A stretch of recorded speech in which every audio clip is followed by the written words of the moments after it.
بسم اللہ الرحمن الرحیم۔ السلام علیکم، میں ہوں شفقت علی اور آج ہمارے ساتھ موجود ہیں عیسیٰ نقوی صاحب۔ عیسیٰ نقوی صاحب سینئر صحافی بھی ہیں اور بین الاقوامی امور پر بڑی گہری نظر رکھتے ہیں۔ آپ ان کے تجزیے تبصرے ان کے یوٹیوب چینل پر سنتے ہوں گے۔ اس کے ساتھ ساتھ یہ فارن آفس اور خارجہ معاملات بھی ایک انگلش چینل کے لیے کور کرتے ہیں۔ عیسیٰ نقوی صاحب بہت شکریہ آپ کے وقت کا۔ سر، سب سے پہلے یہ بتائیے گا کہ امریکہ چین کشیدگی، جب دو ممالک کے درمیان کسی معاملے پر کانفلکٹ پیدا ہوتا ہے تو کچھ سینکشنز لگتی ہیں، بیان، جوابی بیان، لیکن یہ قونصلیٹ بند کرنا یا سفارت خانہ بند کرنا ہے تو کشیدگی کی انتہا ہے۔ آج امریکی صدر نے ہیوسٹن میں چائنیز قونصلیٹ کو بند کرنے کا حکم دیا ہے۔ تو سر، یہ معاملات اس نہج تک کیوں پہنچے اور کیا اختلافات ہیں؟ دیکھیں، میں آپ کو بتاؤں کہ چائنا اور امریکہ کے اختلافات جو ہیں، یہ لڑائی بیسکلی اس دنیا پہ تسلط کی لڑائی ہے، اور یہ کہ اس دنیا پر حکمرانی اور اجارہ داری کس کی چلے گی۔ چائنا بڑے عرصے سے اس کے حوالے سے تیاری کرتا آ رہا تھا، اور امریکہ کو جب بھی اس گفتگو کو کیا جائے تو میرا خیال ہے امریکہ کو انڈر اسٹیمیٹ نہیں کرنا چاہیے امریکن سسٹم اور دا فیکٹ کہ امریکہ نے بلا شرکت غیر کئی دہائیوں سے اس دنیا کے اوپر حکمرانی کرتا آ رہا ہے۔ تو ابھی یہ ساری سچویشن ڈیولپ ہونی تھی۔ آپ دیکھیں، وکٹر گاؤ ہیں جو ایک چائنیز پریزیڈنٹ کے ساتھ ٹرانسلیٹر کے طور پہ، مترجم کے طور پہ کام کرتے رہے ہیں۔ انہوں نے گزشتہ دنوں ایک دعویٰ کیا، انہوں نے کہا کہ چین 10 سے 15 گنا بڑی قوت بننے جا رہا ہے امریکہ سے، اور پھر انہوں نے یہ کہا کہ 21 نومبر تک اور اس کے بعد نومبر کی 3 غالباً 3 نومبر تک اور اس کے بعد 21 جنوری تک بہت بڑے بڑے واقعات ہوں گے، اور اس میں چین اور امریکہ کی انپریسیڈنٹڈ ایسی ایسکلیشن، ایسا تناؤ جس کی ماضی میں مثال نہ ملتی ہو، وہ دیکھنے کو ملے گا، اور وہ سارا کا سارا جڑا ہے اس ڈیولپمنٹ سے جس میں چائنا نے ٹیک اوور کرنا ہے ورلڈ اکانومی۔ یہ ان کا دعویٰ ہے، یہ کتنا درست ثابت ہوتا ہے یہ ایک الگ ایک بحث ہے۔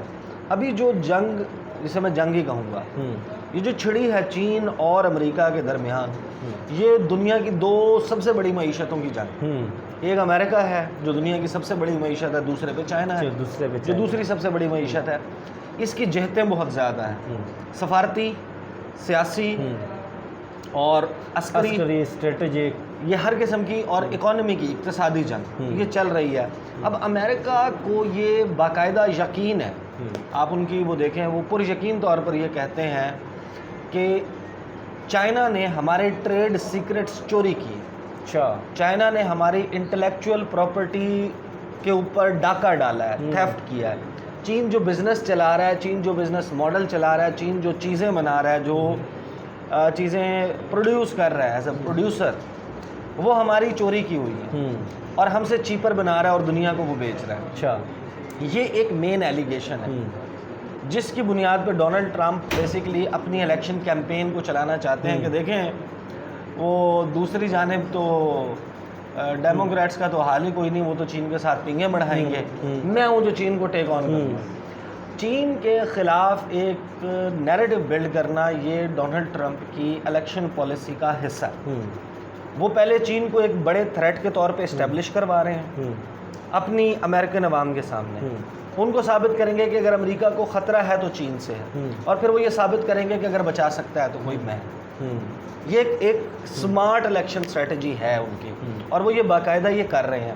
انہوں نے بڑی حد تک ثابت کر دیا ہے کم از کم اپنے عوام کو کہ چین نے کرونا وائرس پھیلایا۔ بالکل۔ اب ایک باقاعدہ ایک ریسسٹ اپروچ ہے ان کی، ڈونلڈ ٹرمپ کی، وہ یہ رجسٹر کرانے میں کامیاب ہو گئے ہیں۔ بہت سارے ممالک نے ان کے ہاں میں ہاں ملائی ہے۔ ابھی آپ اسکاٹ موریسن کو دیکھیں آسٹریلیا سے، آپ جسٹن ٹروڈو کو کینیڈا سے دیکھیں، آپ یو کے کو دیکھیں، بورس جانسن کو، ڈومینک راب کو دیکھیں، آپ وہ کیا بات کر رہے ہیں۔ آپ سنیں جا کے میکرون کو جو فرینچ پریزیڈنٹ ہے، آپ دیکھیں کہ اینجلا مرکل جرمنی میں، یہ سارے ٹرمپ کی اس ہاں میں ہاں کسی نہ کسی حد تک ملا رہے ہیں۔ یہ اس نے فضا بنا دی ہے، اور یہ جو ڈپلومیٹک سٹینڈ آف ہے، اس میں ایسکلیشن ابھی تو شاید کم ہے، یہ مزید بڑھے گی۔ یہ مزید بڑھے گی اور اس میں بہت سارے پریکٹیکل اور بہت سارے کاسمیٹک سٹیپس لیے جائیں گے. اچھا، میں آپ سے یہی سوال کرنا چاہ رہا تھا کہ یہ ڈپلومیٹک کنفرنٹریشن کیا ڈائریکٹ کنفرنٹریشن میں بدل سکتی ہے؟ اور دوسری چیز کہ اس کنفرنٹریشن کے کانٹیکس میں اس سارے ماحول کے اندر امریکہ نے بھارت کے ساتھ نیول ایکسرسائزز شروع کر دی ہیں. بھارت اور چین کی بھی کنفرنٹریشن ہم پچھلے دنوں ڈائریکٹ کنفرنٹریشن جو ہے وہ امریکہ نے کبھی بہت عرصہ ہو گیا نہیں کی، اور اس طریقے سے اتنی بڑی طاقت کے ساتھ. آپ جب یہ تجزیہ کرتے ہیں کہ امریکہ نے اپنی تاریخ کی سب سے طویل جنگ جو لڑی وہ افغانستان 20 سال کی جنگ، ٹھیک ہے، 20 سال کی جنگ کا اختتام کہاں ہو رہا ہے کہ آپ جن سے جنگ لڑ رہے تھے آپ ان کے ساتھ ایک پاور شیئرنگ فارمولا طے کر کے ان کو اقتدار دے کے جا رہے ہیں اس ریجن سے. اگر آپ چلے جاتے ہیں واقعی ایونچولی، تو اگر افغانستان جیسے کمزور ملک کو جس میں کچھ تھا ہی نہیں وہاں پر آپ کی یہ صورتحال ہے، تو چائنا کے ساتھ ڈائریکٹ کنفرنٹیشن جو ہے وہ نہیں ہو سکتی، اس طرح نہیں ہو سکتی. وہ اگر ہوئی خدا نہ خواستہ تو وہ تو پھر ایک آرمگیڈن ہوگی، وہ پھر ایک ایسی جنگ ہوگی جس سے یہ پوری دنیا تباہ ہو جائے گی. آپ کو دوبارہ سے جو ہے وہ ایک سویلائزیشن مٹ جائے گی، کیونکہ جتنا ایٹمی اسلحہ ان دو ممالک کے پاس ہے اور وہ کم از کم ہمارے کرۂ ارض جیسے سینکڑوں سیاروں کو اور سیارچوں کو تباہ کرنے کے لیے کافی ہے. اور آپ ایک زمین پہ بیٹھے ہوئے ہیں اور آپ یہاں پر یہ سب کچھ کر رہے ہیں. یہ باقاعدہ پھر ان کے فلیش پوائنٹس ڈفرینٹ ہیں جن پہ لڑائی ہے. ایک اکنامک فلیش پوائنٹ ہے جس پہ لڑائی ہے، ایک عسکری ہے، وہ عسکری قوت بھی اس کی بڑھتے نہیں دیکھنا چاہتا. ہم اکنامک آسپیکٹ کر چکے. اب جو جولائی کا پہلا ہفتہ تھا اس میں چائنا نے ڈکلیئر کیا تھا کہ وہ ویتنام کے ساتھ جو پارسل آئیلینڈ جس میں دونوں کا ویتنام کا بھی کلیم ہے ساؤتھ چائنا سی میں بالکل اور چائنا کا بھی کلیم ہے وہاں پہ، ادھر ایکسرسائزز انہوں نے اناؤنس کی ہوئی تھی. چائنا وہاں پر 1 سے 5 جولائی تک 4 جولائی تک اپنی ایکسرسائزز کر رہا تھا. بالکل اس علاقے میں امریکہ اپنا USS نمیٹس اور USS رونلڈ ریگن، یہ ایئر کرافٹ کیریئرز ہیں، بحری بیڑے ہیں جو کہ جنگی طیاروں کو لے جانے کی اور اس کی صلاحیت رکھتے ہیں. جو نمیٹس ہے، نمیٹس جو ہے وہ نیوکلیئر کیپیبل بھی ہے، 80 سے 90 طیاروں کو اپنے اوپر لاد کے لے جا سکتا ہے ایک مقام سے دوسرے مقام، اور اس کی جو وزن کیری کرنے کی کیپیبلٹی ہے وہ 1 لاکھ ٹن سے زیادہ ہے. اچھا، میں پوچھنا یہ چاہ رہا ہوں کہ اس کے بعد یہی جو بحری بیڑے ہیں یہ آئے ہیں، انہوں نے اسٹریٹ آف ملاکا کراس کی ہے اور پھر انہوں نے امندان اور آپ کا جو آئیلینڈز کا ایک آرک بنتا ہے بیسیکلی جو بے آف بنگال میں بنگلہ دیش اور میانمار کے ساتھ، وہاں پر پھر انہوں نے جوائنٹ نیول ایکسرسائزز کی. یہ سارا ایک انٹرنیشنل میسیجنگ ہے، تھریٹ ہے. چائنا کو یہ بتا رہے ہیں کہ ہم ساتھ ہیں، یہ سارے ممالک. لڑنا ہے تو پھر سب سے لڑنا پڑے گا. تو پریشر ٹیکٹک ہے اور آبویسلی چائنا اس طریقے سے اس کی اسٹریٹجی اوپن اپ نہیں ہے بہت زیادہ وہاں پہ. صورتحال آپ کو اندازہ ہی ہے کہ کیسی ہے. اچھا، یہ جو انڈیا چین کی سرحد کے اوپر ایک سرنگ بنانے جا رہا ہے، سرنگ کس نوعیت کی ہے، اس کا کیا مقصد ہوگا؟ انڈیا چین کی سرحد کے اوپر جو دیکھیں انڈیا کے جو وہاں پر بیسیکلی کنسٹرکشن کے چاہے وہ دفاعی اعتبار سے ہوں چاہے وہ کسی اور نوعیت کے پروجیکٹس ہوں، یہ ٹوٹل ہیں تقریباً 86 پروجیکٹس جو ہیں ان میں سے تقریباً 30 کے قریب جس سے سٹینڈ آف ہوا تھا وہ تو سارے ڈمپ ہو گئے تھے. اس کے بعد یعنی کہ رک گیا تھا ان کے اوپر کام. اس کے بعد ہم نے دیکھا ہے کہ پھر ان کی ایک کمیٹی بیٹھی جو ان کی دلی میں اس کی میٹنگ ہوئی اور اس نے اس کے بعد 32 ایسے پروجیکٹس ہیں جن کو شارٹ لسٹ کر کے کہا کہ آپ ان کے اوپر کام تیز کریں.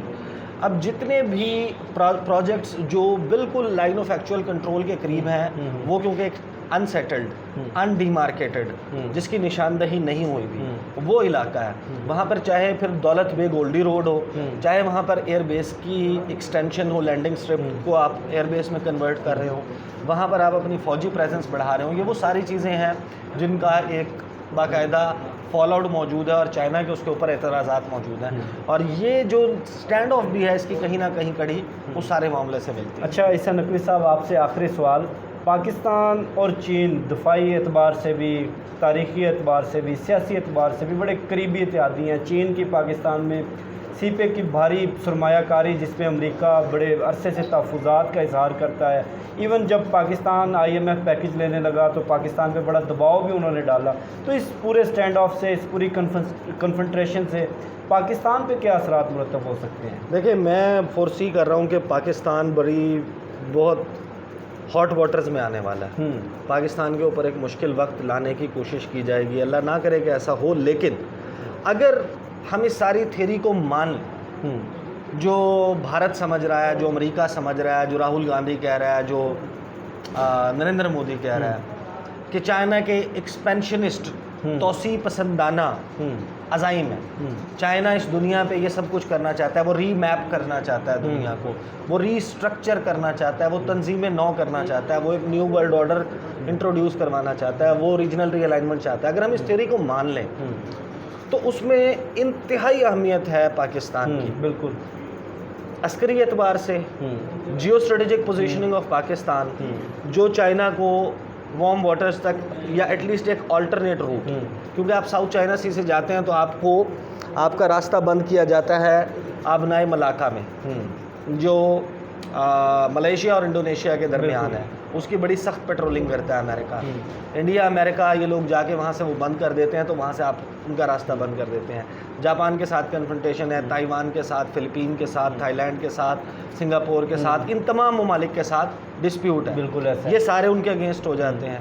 اس سائڈ پہ ان کو آلٹرنیٹ روٹ ملتا ہے پاکستان سے, تو پاکستان وہ دے رہا ہے. پاکستان کو یہ جتنے ممالک ہیں جن کا ہم اس سارے کنفرنٹیشن میں کہہ رہے ہیں کہ یہ امریکہ کے ساتھ ہیں, وہ پاکستان کے لیے کسی بھی خطرے کا سبب کہہ لیں یا کسی ایسے یعنی کہ جس طرح فیٹف ہے فائنینشیل ایکشن ٹاسک فورس, اس میں امریکہ نے کہا تھا کہ ہم آپ کا ساتھ دیں گے, لیکن لگ رہا ہے کہ اب وہ ساتھ نہیں دیں گے. ہمیں گرے لسٹ میں کنٹینیو کیا جائے گا, بلکہ ہو سکتا ہے ہمیں بلیک لسٹ میں دھکیلنے کی کوشش کی جائے.